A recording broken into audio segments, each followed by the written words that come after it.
Ignition running. Liftoff. We have a liftoff. Welcome to the podcast, Curiosity is Key to Knowledge. I'm your host, Sar, along with my co-host, CRex. We ask a question, we discuss it, but we probably don't answer it. All right. I went to a class and we were talking about what is success. I just always say, like, if it's hard, if something is up on the docket and it's hard, it means I need to do it. I mean, unless somebody's going to die or there's going to be blood or somebody's going to be maimed, okay, no. But otherwise, if it's hard, it should be done. I got you. Also, I think life is quite boring overall. The bulk of life, thank goodness, is boring because there's nothing major going on. Yeah. Only if you're an Olympian. Yes, Olympians, well, yeah, but they sure know what success is in the end if they do all the hard work when it's boring, right? So hard work is boring. Yes, most definitely. I think life is boring. It's filled with hard work. Yes, this is true, but the successes, I think, can be minimal. I guess we've already started the podcast, so. Oh, okay. Welcome, CRex. We're going to discuss happiness. No, we're not. We're going to discuss success. Success and happiness, Are they even the same thing? No, but success can make you happy, I guess. Okay, success can make you happy. I suppose we should look up the word success. Yeah. Wow, we're back to Oxford. As a noun, the accomplishment of an aim or purpose. Oh, there's an archaic version. The good or bad outcome of an undertaking. Okay, yeah. Is success a verb? It doesn't look like it is. Never thought about it. Me either. You really can't success, you know. You can suck, but I don't know about successing. What'd you do today? I successed. We can make it a verb. That'll be our word. Contribution to the Oxford Dictionary. Yeah. Yes, I feel successfully creative. That's not a verb. Oh, whatever. But success, I think, can take on different forms. I agree. That's true. So one of the things that I was thinking about, because we were talking about food, preparing food, and what does it take to have like a good lunch every day that you take for yourself. Having no money is a good way because you can't afford even McDonald's, so that helps. Oh, yeah. You're probably going to eat junk too, like, ramen for 25 cents a pack, although I think it's 59 now. Yeah, that's just a rite of passage in life to me, having to eat ramen. Yeah, well, I can remember when it was 10 cents a pack. Yeah, me too. In for a dollar. Yeah, 10 for $1. But it took you 1 hour to earn 3 of them, so. Yeah. So we were talking about how to have success because people were saying, oh, grocery shopping is boring, which it is, depending. There was a suggestion that you make the thing that you're going to take for lunch at the beginning of the week, like a casserole or something, and then, or dinner, either way, to try and be able to eat on track as opposed to eating garbage all the time. Now, I admit garbage tastes better in my opinion. Not necessarily garbage out of the garbage can, but stuff that's bad for you garbage. Oh, yeah. I said, I try to do what I call speed shopping. That's where I make a list. I try to cover like 2 recipes, and then I set a time limit as to how long I think it'll take me to get through the store based on the store, based on the location of things in that store, how well I know that store, et cetera, et cetera. And somebody said, it sounds to me like you're competitive. And I laughed because it's like, well, I can be competitive. Don't worry about that. But that's not competitive in my mind. What is it? As I was leaving the class and heading home, I thought, it's success. It's a form of success because I am setting a goal of 12 minutes and I plan to hopefully finish my speed shopping without running over anyone in under 12 minutes. That doesn't make me competitive, but it does make me successful if I achieve it. See, your goal is different. Mine is to keep it under $100. Well, 2 recipes without meat might do it. Yeah. And keeping it under $100 is a good goal. And I only make it 1 trip to the grocery store a week, 1 time. Okay. If I don't get it, it's too bad. I got to do something else that I have here at home. We have to remember you live like 60 miles outside of anything. I'm kidding. I'm kidding. That's not true. That's a bad joke. Maybe close to more like 10, but that's still far enough away. Yeah. You're not going to go get an onion. It's just not going to happen. Right. I'll go to my sister's to get that, who lives right down the road from me. Right? I've done that, onion or sugar or flour, anything like that. I don't want to go into town. And she's like, so you aren't any better prepared now at this age than you were You would think, when you were 15? no, not really. Well, see, cooking is not a priority of mine. It really isn't. I don't enjoy the shopping thing. No. I'm kind of like you. I get out with $100. And at that point, are you competitive? If I could do it in 12 minutes, that would be true success. Right. Shop So- to get by. I mean, I don't count the time in line. That's not my problem. I got you. But the rest of it is. And I mean, I'll stand there and try to make a good decision. I'll check the ingredients list because all the ingredients in most foods are trying to kill me anyway. So I try not to do it mindlessly, but I certainly try to do it fast. Because I don't want to be there. It's boring. But trying to beat the 12-minute clock suddenly makes it interesting. My thinking speeds up. My decision-making speeds up. I can see that. What is success? Well, I think everybody has some agreement on what success is. Finish college, great job, that's another success.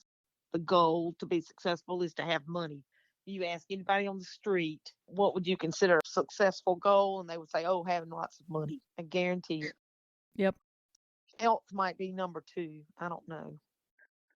Some people feel they're successful if they just get out of bed. So we have a general feeling of success, which involves work and money and how you present yourself, I guess. And then you have the others that are struggling. Yeah, I got out of bed today. We're doing good. I made a cup of coffee. Yeah, I made it in the shower. Yeah, I made it in the shower today. So is that success any less than the success of winning, since we're in the middle of the Olympics, an Olympic gold medal? Not to that person. I think it means the world. Exactly, a gold medal. Right? Kind of hard to distinguish really what's successful for you might not be for me.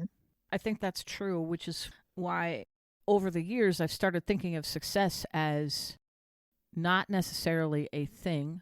Yeah, and it's never just handed to you. I think you have to work for it. Like marriage in general, you just can't just sit back and expect your partner to do all of this and you don't do anything. You got to do your part as well. Right. I bring that up because I'll be married 39 years Sunday. Well, I think maybe you know a thing or two about success, possibly. Rearing children, as you know, is a whole different animal. Yes.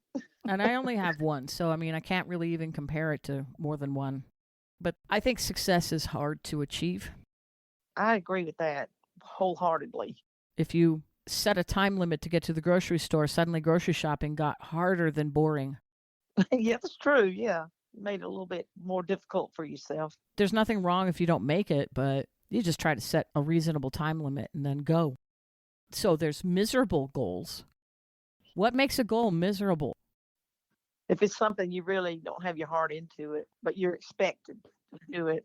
Like if your doctor says you need to do the Mediterranean diet and you get forced into a corner to do the Mediterranean diet, well, I'll be successful enough to buy that stuff at the store, Right? I use that as an example because mine did suggest that for me. Yeah, me too. I haven't done that too well so far. Well, that brings up the next thing too, because you have this ideal success, which is the Mediterranean diet. But does anyone in your family that's eating at your house like the Mediterranean diet? Probably not. No. I think that's what makes it difficult too, Yes. So basically what needs to happen is you and I need to move in together so we can eat the Mediterranean diet. And we'll put the others together and they can make, free-form pasta, whatever they want. We're like, enjoy. Exactly. We'll see you on the weekend. Yeah, check you later. I'm, of course, kidding. But then I don't want to appear selfish either. That's not selfish. That's not selfish. We need to do another whole podcast on selfish. That's not selfish. By the way, welcome, CRex, for our discussion on selfish. How do you feel about that? Well, when you're used to doing everything for everyone else, moms are typically guilty of this. What is selfish? Only caring about yourself and your ends, your means, all that. Right. So Are parents who take care of their kids or take care of the household, I mean, are they selfish? Absolutely not. Yeah, until they start doing something for themselves. Yep. But then for people not to look down upon you, you got to take over everybody else first. Then you take care of yourself. Yeah, but that's not what they tell you on an airplane. Yeah. Take care of yourself first. Right. Put the mask on yourself first. But I will say, is eating the Mediterranean diet when everyone else hates it, because that's the diet you need to be on in order to be healthy, is that selfish? Well, not really, but I'm looking for an excuse not to do it, it sounds like. I'll give you that, because you're doing what feels good for you, but meanwhile, it's not what's good for you at all. Well, we're doing what we think we're supposed to do. Supposed to do. That's right. Yeah, So we're being selfish because we're following along with society's rules. exactly. Yep. I hardly think that that's doing anything other than thinking about self. Because if you break the rules, then you might get in trouble. Yeah, somebody might think less of you. You know, all those people out on the street looking in your house with binoculars. Yes. It's disgusting, isn't it? Yeah. Many people we see doing that. But so meanwhile, if you set those people free to make their own dinners, are you really being selfish? Or are you finally taking care of self, which is what you're supposed to be doing? Right. But that brings up the next part of success. What makes someone successful is possibly the people that are backing you in making that success. Right. There's a solidarity that needs to occur that is not occurring. Ergo, you don't have the success that you might have otherwise. You're right. There was a family at my son's karate dojo. One of the kids had celiac disease. So the whole family went gluten-free. And everybody was okay with it? The husband said he misses certain things sometimes, and every once in a while he'll eat it when no one's around. He'll go to the store, and buy a small bag of it or something so that he doesn't bring it home. Yeah. I got you. Yeah, so beyond that, no, he's on board with it. He said, I just missed some things. The wife said the same thing. Now, she doesn't go out and secretly buy things and eat them, but she said there's certain dishes she absolutely misses that they just can't have. There's a solidarity in that family. They all just decided, you know what, since you can't have this stuff, we're not going to have it. The daughter feels just as important as everyone else in the family, and she doesn't feel like she's running things for them because she knows she can't eat it. So she appreciates her family's giving up things to be in line with her. That's awesome. Yes. And that's what we don't have with the Mediterranean diet. I mean, they all agree on olive oil. That's it. Right. So your success at being on the Mediterranean diet is slimmer because you don't have a buddy system. Right. Health really, I was about to say it's not in your control. And in some cases it's not because of your DNA. But the other side of the coin is we are not being successful and we're allowing other people to dictate our success. So getting a support team is really helpful in being successful at some tasks. Yes. Success, I think, comes from little goals that you can succeed at, but big goals that might take time. Yeah. I can't think of anything that counts as success that comes easily. Right. You got to have a plan. There's a plan. So what is a goal? A goal is a plan with a deadline. With a deadline. It's a commitment. So success is a commitment to something. Yeah, that's well said. Yes. Does it come at a price? I've heard that saying before. That's a tough one. I guess on some things, I can't think of any examples, but I'm sure success would come at a price. What do you think? So let's say getting out of bed when you're severely depressed, is that success? Yes. Does it come at a price? If you're forcing yourself to do something that you're uncomfortable with, I guess, that's a hard one when you put it like that. The only time I've heard it used is success comes with a price. If something happens to someone that you were close to or dealt with along the way, and they parted ways with you, or they died, or lost their friendship. So basically, when some people become rich and famous, whatever that means, and then suddenly they're not your friend anymore, they're gaining whatever power it is that they're after at the expense of friendships. Yeah. And then you go a step further, well, they really my friend anyway. Right. It's just a vicious cycle. And maybe they were at a point, but not anymore because the circumstances have changed. Exactly. Yes. So they were a friend for a season, as they say, but not for life. Yeah, I guess that's what you'd call it. Yeah. I mean, should you feel used then? I don't think so. Maybe, but I don't think so. I mean, they take whatever words of wisdom and whatever you pass along to them. Yeah, that's true. And then they become famous and rich and whatever off of whatever advice you gave them. But does that mean at the time that they were using you? I think it's a case by case basis. Right. Yeah. Some people bring their friends along with them, and some people eradicate their friends. So maybe the ones who eradicate their friends were never really your friend in the first place. And they were users. Yeah. You were the stepping stone. Yeah. Do you feel like that's ever happened to you? No. Yeah, me either. I don't know anybody. That's because we're just lowly We're people. nobodies. We're nobody. That's what we are. Nobody. So we don't. Actually, we have known famous people though. Randall, who did the costumes for Dancing with the Stars. That's right. That's exactly right. Yeah. But he never stopped being himself. Success didn't go to his head. That's great. So that's what comes to mind for me is, yes, we've known semi-famous people, but the people who worked for him in the costume department loved him because he didn't leave them to do the work. He would come up with the designs and then he would pitch in and help them make them because they had such a short period of time. Yeah, to get it done, which another proof that working hard brings you success. Right. Boy, does it ever. He spent an awful lot of time creating costumes that were good for dancing. And I didn't know that until I went to the funeral and some people got up and talked about how they would be sleeping and then he would wake them up. Okay, let's try this on. And then they would try it on and he would have them moved it. Okay, that's not good enough. And they'd go back to bed and then he'd go work on it some more. So he had a good support team who was willing to be awakened in the middle of the night to try it out. So success comes maybe at a price of sleep.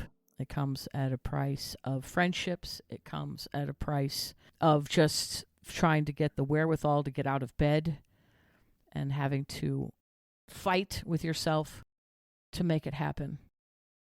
Right. So you basically fight with yourself for everything that you do because your inclination is not to do it. Yeah, but everybody, I think, has it in them at some point to be successful. Right. Or they want to, like you said, put the effort into it. That's another thing. Right. And sometimes situations are such that you can't be successful. No matter what you do. You try, but it's not going to happen because the circumstances say no. Right. You can't overcome circumstances because what we would be saying if you could overcome your circumstances is that it's your fault you're not successful. But is it your fault that you're not successful? Sometimes it is, sometimes not. I guess they would feel that way, but I think most of the time it is your fault. Yes, most of the time. But there are times, I think, when your circumstances are such that it really is just stacked against you and overshadow you. Exactly. Yeah. Then you change your goal to something that's not quite as high. right. Success can take on different forms based on your circumstances. So your goals are what has to modify in order to have success, is what you were saying. Yeah. Go with the flow. Yeah. Yeah. So fascinating.